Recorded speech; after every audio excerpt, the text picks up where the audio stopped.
کیسے ہوگا کہ اتنی بڑی طاقت ایٹمک پاورز کے مقابلے میں مسلمان دوبارہ میدان میں آ کر اور جیتتے چلے جائیں؟ میرا گمان یہ ہے، واللہ عالم، اس پورے معاملے کا سارا جو ہے ارینا جو ہے وہ ہے مڈل ایسٹ، یورپ، جس میں حدیث میں آیا ہے کہ رومی عیسائی 80 جھنڈوں تلے تم پر حملہ کریں گے اور ہر جھنڈے کے نیچے 12,000 فوج ہوگی، 10 لاکھ۔ اور مجھے حال ہی میں معلوم ہوا ہے کہ آج کل جو ایک ڈویژن ہوتا ہے وہ 12,000 کا ہوتا ہے، تو 80 ڈویژنز آرمی آئے گی۔ لیکن معلوم ایسا ہوتا ہے کہ روس، چائنا، جاپان اور میرے خیال میں انڈیا بھی یہ نیوٹرل رہیں گے، نمٹ لو آپس میں۔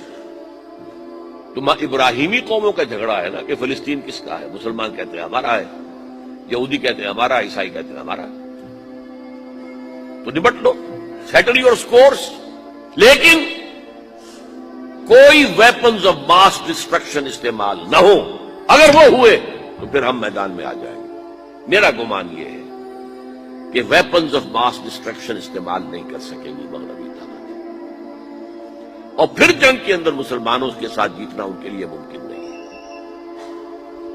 جن کو موت عزیز ہے، منحصر مرنے پہ ہو جس کی امید، نا امیدی اس کی دیکھا چاہیے، اور وہ مرنے کو تیار نہیں ہے۔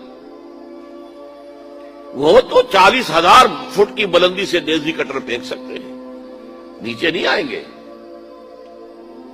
اور جب نیچے کچھ اتنے تھے تو جو حشر کیا تھا، تو جو بات کہی تھی رمزفیلڈ نے، ویری ٹینیشیس فائٹرز، یہ افغان والے جو ہیں یہ تو چمٹ جانے والے ہیں، یہ ایسے جنگجو ہیں، ان سے جان چھڑانی مشکل ہے، جن کے لیے موت سب سے بڑی کامیابی ہے۔ شہادت مطلوب و مقصود مومن نہ مال غنیمت نہ کشوت کشائی، مسلمانوں کا مقابلہ کر سکے، یہ ہے میرا گمان، واللہ اعلم۔ بہرحال پہلا مرحلہ کسی اجمی ملک میں جو میرے نزدیک پاکستان اور افغانستان پہ مشتمل ہوگا، خلافت کا نظام پہلے آئے گا، پھر یہاں سے فوجیں چلیں گی، حضرت مہدی کی حکومت قائم ہوگی، پھر وہ حضرت مہدی جو ہے وہ جہاد کریں گے، قتال کریں گے، اور اس قتال کے آخری مرحلے پر حضرت عیسیٰ علیہ السلام بھی نازل ہو جائیں گے، اور غالباً ان کے ذریعے سے پھر جتنا الیکٹرانک ان کا حساب کتاب ہے وہ ختم ہو جائے گا۔ حضور نے فرمایا ان کی آنکھوں میں ایسی تاثیر ہوگی، جہاں تک نگاہ جائے گی یہودی پگھل جائیں گے، کوئی بہت بڑا لیزر ہوگا، اور ظاہر بات ہے کہ ان کے یہ ہتھیار جو ہے ان کا مقابلہ تو مسلمان نہیں کر سکتے ہیں، اور نہ ابھی آپ کوئی 100 برس بھی یہ سوچ سکتے ہیں کہ کوئی مسلمان ملک اتنی ترقی کر سکتا ہے کہ ان کے مقابلے میں پہنچ جائے ان ہتھیاروں کے معاملے میں۔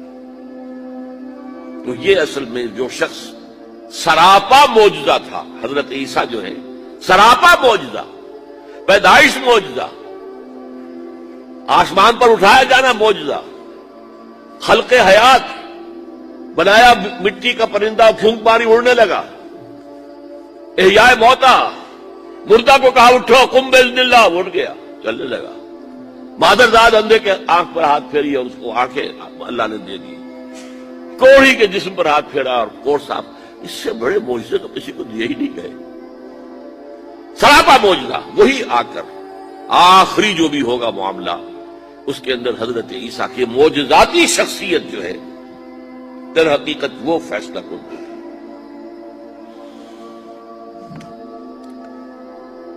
میرے نزدیک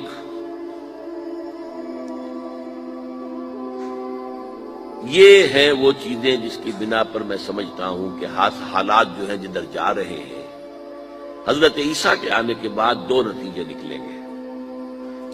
عیسائیوں کا مذہب ختم ہو جائے گا، حدیث میں آیا ہے کہ عیسیٰ آئیں گے، یکسر الصلیب و یقتل الخنزیر، صلیب کو توڑ دیں گے۔ کیا مطلب؟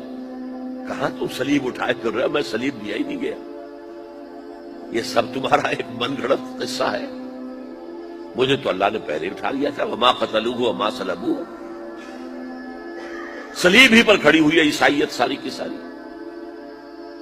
اور خنزیر کو قتل کر دی. خنزیر تم نے کیسے حلال کر دیا اپنے لیے؟ کبھی اسلامی شریعت کے اندر موسیٰ کی شریعت میں حرام تھا، وہی موسیٰ کی شریعت میں تمہیں دے کر گیا تھا. Don't think I have come to destroy law. یہ لا تم پر نافذ رہے گا. گویا کہ عیسائی مذہب ختم ہو کر اسلام میں منتخب ہو جائے گا. یہودی ایک ایک ختم کر دیا جائے گا. یہودی کیوں اس انجام کے مستحق ہیں؟ اللہ کا پرانا قاعدہ چلا آ رہا ہے. جس قوم کی طرف کسی رسول کو بھیجا، اگر قوم نے بحیثیت مجموعی رسول کا انکار کیا، وہ ہلاک کر دی گئی. قوم نوح ہلاک ہوئی یا نہیں؟ قوم ہود، عاد ہلاک ہوئی یا نہیں؟ قوم سمود جن کی طرف حضرت صالح بھیجے گئے، قوم شعیب، عمورہ اور صدوم کی بستیاں، آل فرعون. یہودیوں کی طرف حضرت عیسیٰ کو رسول بنا کر بھیجا گیا تھا، انہوں نے رد کر دیا. محمد رسول اللہ کو رد کر دیا صلی اللہ علیہ وسلم. یہ اس سزا کے مستحق ہو چکے ہیں، لیکن وہ سزا ان کا رسول ہی ان کو آ کر دے گا. اسی لیے انہیں اٹھا لیا گیا. ایک پوز آ گیا ہے. مستحق تو ہو گئے تھے اسی وقت حضرت عیسیٰ کے زمانے میں کہ ہلاک کر دیے جائیں، لیکن حضرت عیسیٰ کے زمانے میں حضرت عیسیٰ کو اٹھا لیا اور ان کا معاملہ جو ہے وہ ملتوی کر دیا. جیسے کسی کو پھانسی کی سزا تو ہو جائے لیکن ابھی ایگزیکیوشن نہیں ہوئی ہے. ایگزیکیوشن جو ہے وہ ڈیفر ہو گئی. یہودی ختم، عیسائیت ختم، اور عیسائی سب مسلمانوں کے ساتھ شامل ہو کر ایک ملت واحدہ بن جائے.